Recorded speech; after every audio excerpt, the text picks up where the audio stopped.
Hello everyone, welcome back to Lakshya competition. दोस्तों, आज के इस वीडियो में हम पढ़ेंगे ज्ञान बिंदु जीएस एकेडमी का। ये है भारतीय राज्य व्यवस्था का बुक है। ये ऑल एग्जाम के लिए इम्पोर्टेंट बुक है। ये भारत का संवैधानिक इतिहास आज हम पढ़ेंगे। तो चलिए हम वीडियो को शुरू करते हैं।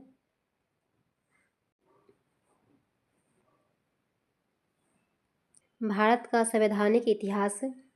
ईस्ट इंडिया कंपनी ने महारानी एलिजाबेथ से 31 दिसंबर 1600 ईस्वी को शाही चार्टर प्राप्त किया था। इस चार्टर के द्वारा कंपनी को आरंभ में 15 वर्ष की अवधि के लिए भारत तथा दक्षिण पूर्व एशिया के कुछ क्षेत्रों के साथ व्यापार करने का एक अधिकार दे दिया गया, जिसमें कंपनी का संविधान, उसकी शक्तियां और विशेषाधिकार निर्धारित थी। आगे चलकर ब्रिटिश सम्राट जेम्स प्रथम ने मई 1609 में एक नवीन चार्टर आदेश पत्र के माध्यम से कंपनी के व्यापारिक एकाधिकार को अनिश्चित काल के लिए विस्तारित कर दिया।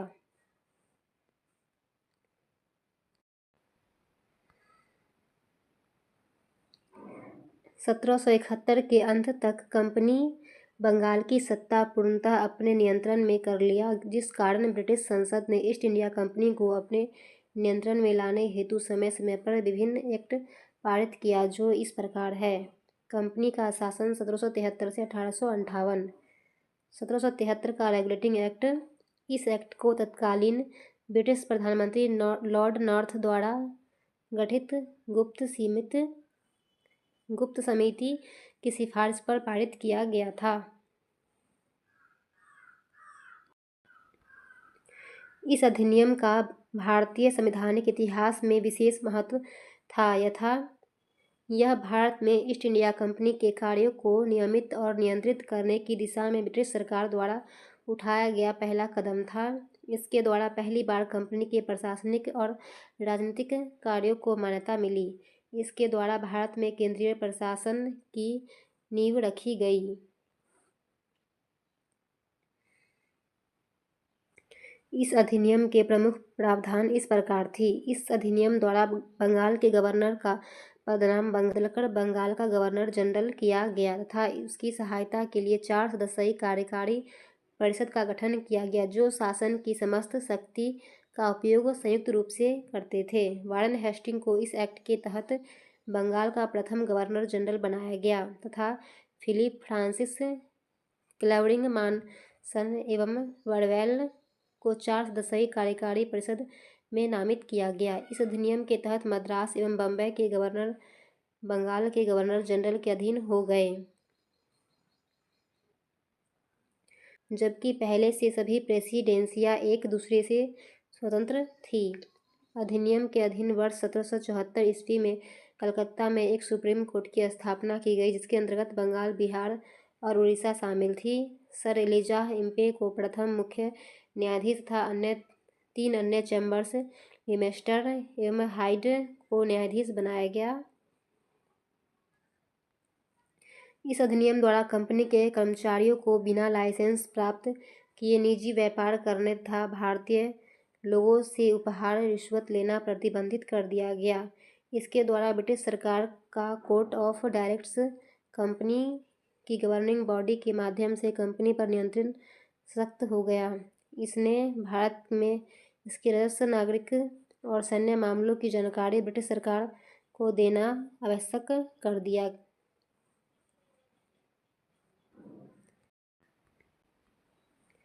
(1773) का रेगुलेटिंग एक्ट पारित करने का उद्देश्य ब्रिटिश शासन को बेहतर बनाना था, लेकिन बंगाल के गवर्नर की परिषद और कलकत्ता के सुप्रीम कोर्ट के शक्ति का सीमांकन नहीं किया गया। यही कारण है कि 1773 के रेगुलेटिंग एक्ट को प्रयास व भूल की संज्ञा दी गई।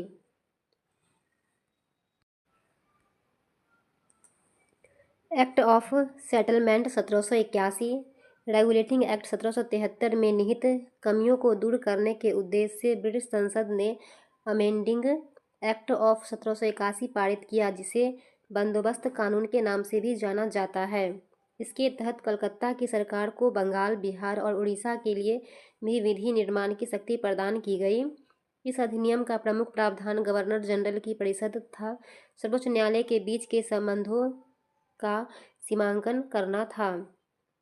इस कानून में राजस्व संबंधी मामलों तथा राजस्व वसूली से जुड़े मामलों को सर्वोच्च न्यायालय के क्षेत्राधिकार के बाहर कर दिया गया।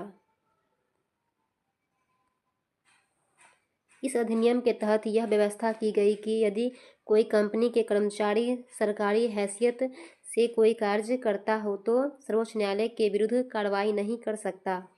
इस कानून द्वारा कोलकाता के सभी निवासियों को सर्वोच्च न्यायालय के अधिकार क्षेत्र के अंतर्गत कर दिया गया। इसमें यह भी व्यवस्था बनाई गई कि न्यायालय के लिए आदेशों और विधियों के संपादन में भारतीयों के धार्मिक सामाजिक रीति रिवाजों तथा परंपराओं का ध्यान रखा जाए। इस कानून द्वारा यह व्यवस्था भी की गई कि प्रांतीय न्यायालयों की appeal governor general in council के यहाँ दायर हो, न कि सर्वोच्च न्यायालय में।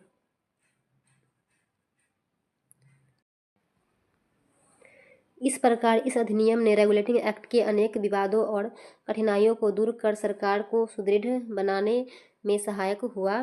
Pitt's India act 1784। इस एक्ट को 1784 ईस्वी में ब्रिटिश संसद में तत्कालिक प्रधानमंत्री विलियम पिट के द्वारा पारित किया गया, जिस कारण इस अधिनियम को पिट्स इंडिया एक्ट कहा जाता है। इस एक्ट की प्रमुख विशेषताएं निम्न है। इस अधिनियम के द्वारा कंपनी की राजनीतिक और वाणिज्यिक कार्यों को अलग कर दिया गया। इसमें निर्देशक मंडल को कंपनी के व्यापारिक मामलों के अधीक्षण की अनुमति तो दे दी, लेकिन राजनीतिक मामलों के प्रबंधन के लिए नियंत्रण बोर्ड ऑफ कंट्रोल नाम से एक नए निकाय का गठन कर दिया।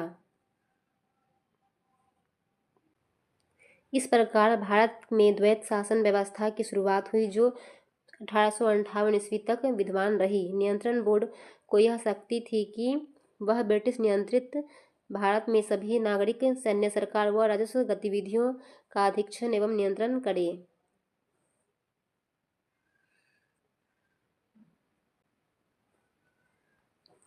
इस एक्ट के तहत गवर्नर जनरल की परिषद की संख्या 4 से घटाकर 3 कर दी गई। गवर्नर को परिषद पर विशेष अधिकार दिया गया। साथ ही बम्बई और मद्रास की सरकारों को पूरी तरह से बंगाल सरकार के अधीन कर दिया गया। इस एक्ट के तहत कंपनी द्वारा भारत में जीती गई क्षेत्र को ब्रिटिश आधिपत्य का क्षेत्र कहा गया। 1786 का अधिनियम। 1786 में लॉर्ड कॉर्नवालिस को बंगाल का गवर्नर जनरल बनाया गया। कॉर्नवालिस ने यह पद स्वीकार करने से पहले 2 मांगें रखी। उसे सेनापति अथवा कमांडर इन चीफ बनाया जाए, साथ ही विशेष मामलों में अपनी काउंसिल के निर्णयों को मानने या न मानने का अधिकार हो। मतलब इस एक्ट के तहत गवर्नर जनरल को वीटो शक्ति का अधिकार प्राप्त हुआ। उपयुक्त शर्तों को 1786 के अधिनियम में लागू करते हुए कॉर्नवालिस को पहला सेनापति अथवा कमांडर इन चीफ बनाया गया। 1793 का चार्टर एक्ट। इस अधिनियम के द्वारा जो शक्तियां कॉर्नवालिस को दी गई थी, वे भविष्य में बनने वाले सभी गवर्नर जनरलों एवं प्रेसिडेंसियों के लिए विस्तारित कर दिया गया। इसके तहत कंपनी को भारत में व्यापार के एकाधिकार को अगले 20 वर्षों की अवधि के लिए बढ़ा दिया गया। इसने गवर्नर जनरल को बॉम्बे और मद्रास प्रेसिडेंसी सरकारों के ऊपर नियंत्रण की शक्ति प्रदान की। इस अधिनियम में व्यवस्था की गई कि नियंत्रण मंडल के सदस्य एवं कर्मचारियों का वेतन भारतीय राजस्व में से ही दिया जाए। नोट: ईस्ट इंडिया कंपनी को भारत में व्यापार करने का एक अधिकार 1600 ईस्वी में दिया गया था। इससे पूर्व 1593 ईस्वी में ब्रिटिश कंपनी लिवेंट को स्थल मार्ग से व्यापार करने का एक अधिकार प्राप्त था। Charter act 1813। इस एक्ट की निम्नलिखित विशेषताएं थी। इस एक्ट के द्वारा कंपनी का भारत के साथ व्यापार करने का एक अधिकार को समाप्त कर दिया गया, किंतु चीन के साथ व्यापार तथा चाय के व्यापार के एक अधिकार को बनाए रखा गया। यानी अब भारतीय व्यापार को सभी ब्रिटिश वासियों के लिए खोल दिया गया। इस एक्ट के तहत 1 लाख रुपया प्रतिवर्ष भारतीय विद्वानों को प्रोत्साहन देने तथा आधुनिक विज्ञान संबंधी ज्ञान को प्रोत्साहित करने के लिए रखा गया। इस कानून ने ईसाई मशीनरियों को भारत में धर्म प्रचार की अनुमति प्रदान की। इस अधिनियम द्वारा भारत में कंपनी शासित क्षेत्रों पर ब्रिटेन के राजा भी प्रभुता को स्थापित कर दिया गया। इसके तहत भारत की स्थानीय सरकारों को व्यक्तियों पर कर लगाने के लिए अधिकृत किया गया। कर नहीं भुगतान करने पर दंड की भी व्यवस्था की गई।